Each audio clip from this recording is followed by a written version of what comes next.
लोकवृत्त मराठी, लोकशाहीचा खरा आवाज। आगामी राज्यसभा निवडणुकीच्या पार्श्वभूमीवर महाविकास आघाडीतील घटक पक्ष असलेल्या काँग्रेस आणि राष्ट्रवादी काँग्रेस, शरदचंद्र पवार पक्षाच्या नेत्यांमध्ये महत्त्वाची बैठक पार पडली।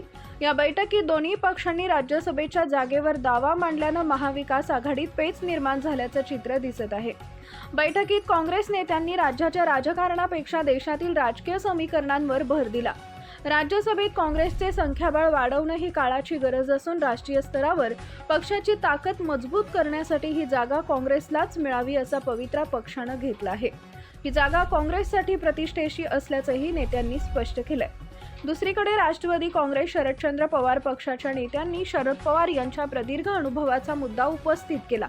शरद पवार हे देशातील ज्येष्ठ नेते असून राष्ट्रीय पातळीवर पक्षाची ताकद आणि प्रभाव कायम ठेवण्यासाठी त्यांनाच उमेदवारी मिळणं आवश्यक आहे असं मत राष्ट्रवादीच्या नेत्यांनी मांडले।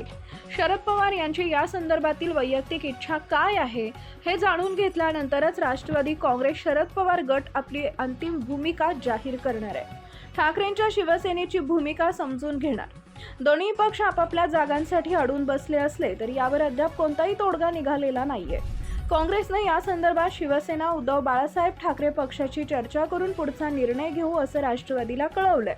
राष्ट्रवादीकडून जयंत पाटील आज शरद पवार यांची भेट घेऊन बैठकीचा तपशील देणार आहेत। त्यानंतर ते उद्धव ठाकरे यांची ही भेट घेणार असून त्यासाठी त्यांनी वेळ मागितली आहे। राज्यसभेवरून चर्चा रंगलेली असताना विधान परिषदेच्या जागेबाबत मात्र याबाबत बैठकीत कोणतीही चर्चा झाली नसल्याचं समजतंय।